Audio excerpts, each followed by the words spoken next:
Okay, good afternoon, everyone. So, as I hope you are all aware, we have an exam next Tuesday. So, yes? No? No? We have an exam next Tuesday. We still have an exam next Tuesday, whether you're excited about it or not. Okay, so that, of course, will take place here in class during our regular class time period. It will cover the material since the beginning of the semester. Okay, so I think we've covered chapters 1, 3 through 5, part of 7, and the specific factors model handout that's posted on bSpace. So I'm often asked, do I have to read all that material that you didn't talk about in class? So there's two answers to that. For your education, yes. Am I likely to ask you a question about it on your exam? Probably not. So my general philosophy about teaching and testing is I like to talk about those things in class that I think are most important, but we simply don't have time in the course of the semester to talk about everything that's important. So I do prioritize what I think we ought to chat about. And then, of course, hopefully, like most other professors, I try to test you on those things that I think are most important for you to know, and hopefully that you will remember beyond the Christmas holidays. So from that perspective, if we haven't talked about it in class, it is less likely to be on the exam. Now, if you look at the old exam, you may see questions that have things to do with topics that we did not talk about here. I don't always talk about exactly the same topics every semester. So if there were topics that were on the exam from last fall, chances are I talk about those in class. And if I haven't talked about it up until this point, it's likely a topic that will not appear on the exam.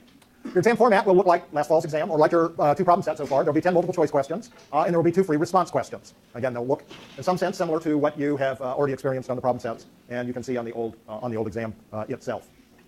Okay, any questions about when, where, how long? So just let me emphasize something I said, I think, on the first day. I will hand you an exam packet. It'll be however many pages it needs to be in order to give you plenty of room to write, including scratch paper. So you don't need a blue book. You don't need scratch paper. It's closed book, closed notes. So if you don't want to bring your book, you don't want to bring your notes, that's fine. Otherwise, you're just going to be putting them on the floor under your desk. You will need your colored pens and pencils, because we like to see those reds and blues. Straight edge is fine. We don't recommend sharp implements, especially towards the end of the exam. Aspirin can wait until afterwards, those kinds of things. But so really, you don't need to show up with much of anything other than your writing implements and a straight edge if you want to use one. If you want to use an electronic language translator or a paper translation dictionary, you must show those to me before the exam starts. Please make sure that your electronic does not have a memory stick in it or a memory card in it. Otherwise, you will not be allowed to use it. And if you have a paper translator, make sure that you don't have lots of scribbled notes on 3x5 cards stuck between pages 623 and 624, or notes between pages 527 and 530. Okay? So again, if you want to use one, that's perfectly fine. I just need to make sure that one of us has looked at it, that I have looked at it before we get started. Okay. Any questions about the sort of general exam stuff? Yes. The solution to problem sets, I think, have both been posted. Yeah. So the first one, unfortunately, was handwritten and scanned in color, so it's a massive file. And I posted the answer to problem set 2 earlier today. So at least you're on my version of bSpace. So one of you should check and let me know if for some reason it's not on your version. Okay. Anything else? Okay, so just to review really quickly what we've done, and hopefully what we at this point know or should know and be able to demonstrate. At this stage, we've really had sort of 4 models of international trade. And remember, at this point, what we're trying to be able to explain is the pattern of trade, international trade, who produces and exports what, and why do countries not produce some goods or produce a limited quantity and import them from other countries, and also the gains from trade. So we've been able to see that within the context of the Ricardian. By the way, all of these are on bSpace. I know I posted it a little late today because I didn't get them done until this morning, but they're all there. So we saw that with the context of the Ricardian model, where we assume we had constant labor productivity, as well as where we had diminishing labor productivity. We also saw it in the context of the Heckscher-Ohlin model, where factor abundance made a difference. We saw it in the case of the specific factors model as well as the standard trade model itself. So in essence, we've got 4 models that will help us to talk about things like comparative advantage, imports and exports, gains from trade. So for each of these models, and it could be for each of these countries, we typically will have, of course, a production possibilities frontier, ISO value and budget lines, and country indifference curves. Right? So I may ask you to show that for both countries, or I may ask you to show that for only one of the countries, or I may not ask for it at all in a question. But since I might ask for one or both countries, it probably behooves you to make sure that you can do all of that.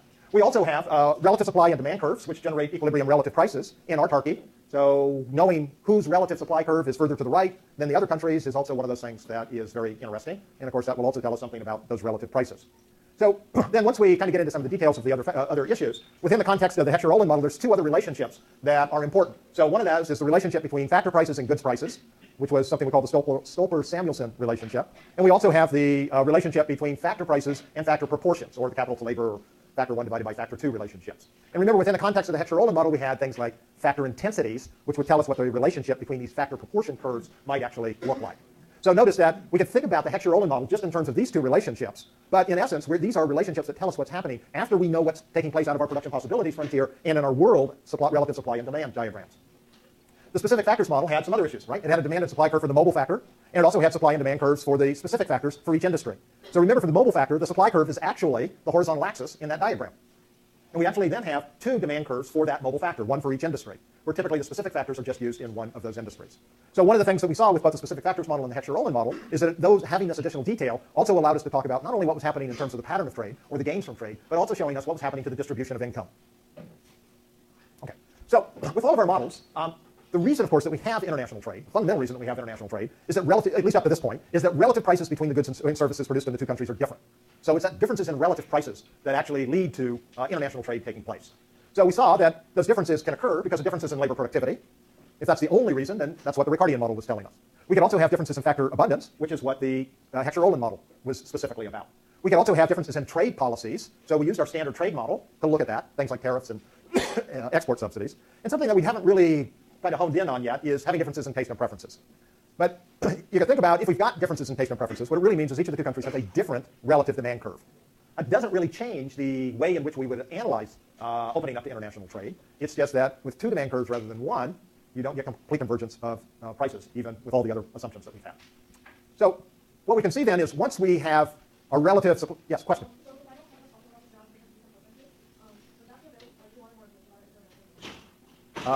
Is there more information available about it in the book on different relative demand curves? I do not believe so. Which, of course, would be a wonderful reason to put it on an exam. That's way too serious. Lighten up. It's only a test. If this was a real emergency, we have some radio station we'd have to dial in. Okay, so I'll be very clear about this, except I'm going to turn off the microphone so the people who aren't here and are going to watch the slideshow won't know this. But I will not ask you a question about differences in relative demand. Don't tell the other half of the class. There'll be some advantage to coming, right? Okay. So we know then that differences in relative prices are what gives us patterns of trade and gains from trade. Those differences in relative prices also have huge amounts of information in it.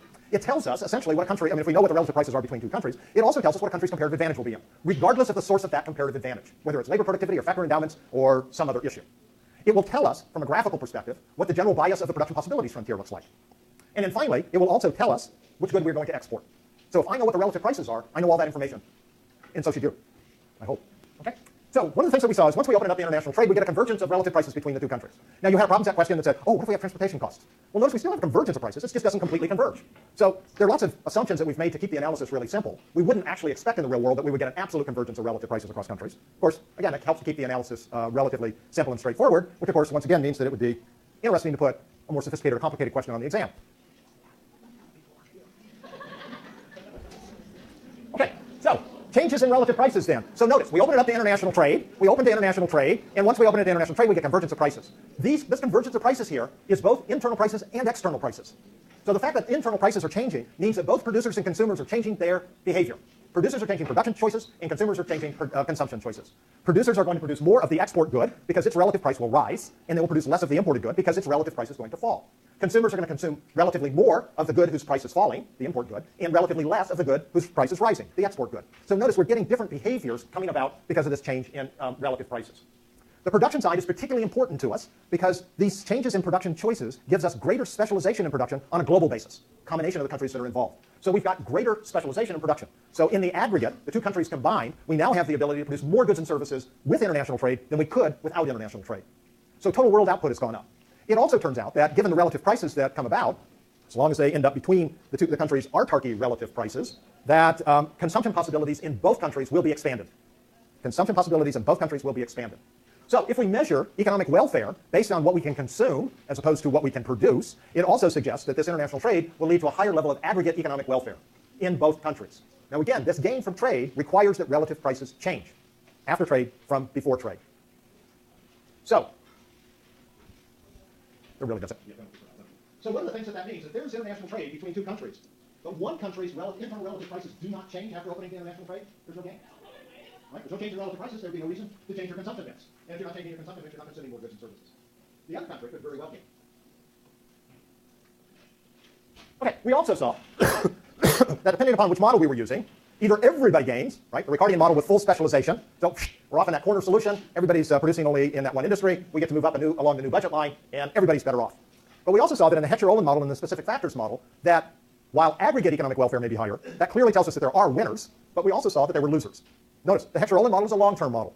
And it basically is talking about the distribution of income between the owners of the factors of production. Notice in that Heckscher-Ohlin model, we're assuming that all factors of production are mobile between all industries. In the specific factors model, which is essentially a short-run model, what we see is, again, there's a distribution of income. There are winners and there are losers here. And we saw that the winners were basically those who had factors of production that were specific to the production of the export good, or, in the case of the mobile factor, if they consumed a lot of the import good.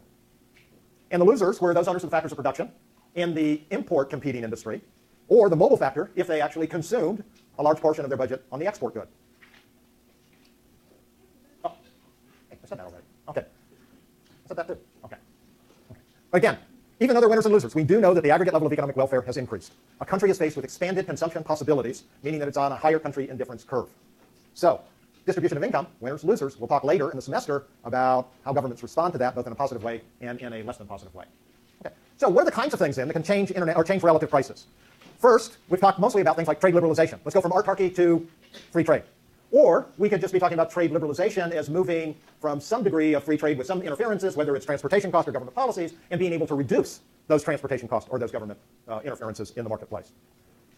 So just give you an example of transportation costs. This is actually a very relevant, interesting example. They don't need to hear it. They're not here. Whether or not you believe in global warming or not, one of the things that we know is that this summer, ocean-going ships can sail from the Pacific Ocean to the Atlantic Ocean north of Canada, through the Arctic. So if you're shipping something from Guangdong, China to Antwerp, Belgium, you have just reduced the cost of shipping by $180,000 per ship. Now again, I'm not trying to say anything about global warming or whether this is good or bad for the environment, but what has happened, of course, is that transportation costs will come down, which will have an effect of liberalizing trade, right? Makes trade cheaper when you have lower transportation costs. So again, go back to the problem set, figure out whatever your answer was and say, oh, I think in the question I said transportation costs were half the differences. Well, what if it's only a quarter of the distance? You get a different outcome. You get more trade. You get more gains from trade. You get more specialization in production. Trade protectionism, of course. It's too bad the battery on this thing's not working very well. It seems to be keep flipping in and out. Trade protectionism, of course, would be moving us just in the opposite direction. So we could take all those examples that we just talked about in terms of trade liberalization, and just reverse them. What happens if it goes the other direction? Now all of a sudden you've got something else going on. Changes in resource endowment. Now, it's not always the case that countries stick with the same resource endowment that they originally had, right? Sometimes countries discover they had resources they didn't know. So not that it's likely to make any difference in the near term, but the U.S. military and the Central Intelligence Agency are now telling us that, unbeknownst to apparently everybody before, Afghanistan does have resources other than poppies, right? They have apparently huge mineral wealth. I think they have to blow up all mountains between Pakistan and Afghanistan to get to them, but they're purported to have huge mineral wealth. So if Afghanistan ever gets its act together from an economic perspective and can all of a sudden now find that it has a factor endowment that it didn't know it had before, aspects can change. Globalization has been a big part of helping us to take advantage of resource endowments. So if you go back 25, 30 years, and I know that's really, really ancient history for you, not so much ancient for me, but one thing before globalization really took off, resource endowments didn't really make much difference. But once you start opening up the globe to international trade, what do you find? Argentina is heavily endowed with agricultural pampas land. So they can raise beef a lot more cheaply than almost anywhere else in the world. Australia can raise wheat much, much more cheaply than many other places in the world. Brazil has greatly expanded their agricultural production because they can export. They had the resources, but they just didn't have the production capability because they didn't have the external markets to sell it to. So there are lots of ways in which resource endowments might exist but not be able to be used if you have limits on international trade.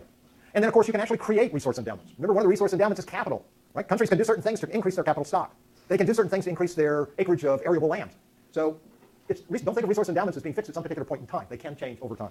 We also looked at a couple of issues with economic growth, with tariffs and subsidies. We did all of that last week, so I probably don't need to say too much about that. You had a little interesting little exercise to do on the problem set with export subsidies and tariffs. So again, one of the things, though, that's important with this is to realize how they affect relative prices and how those relative prices affect both production and consumption choices. And then, like our question that we had earlier, I said there'll be a small question on the exam on differences in relative demand. That would be because we have changes in taste and preferences.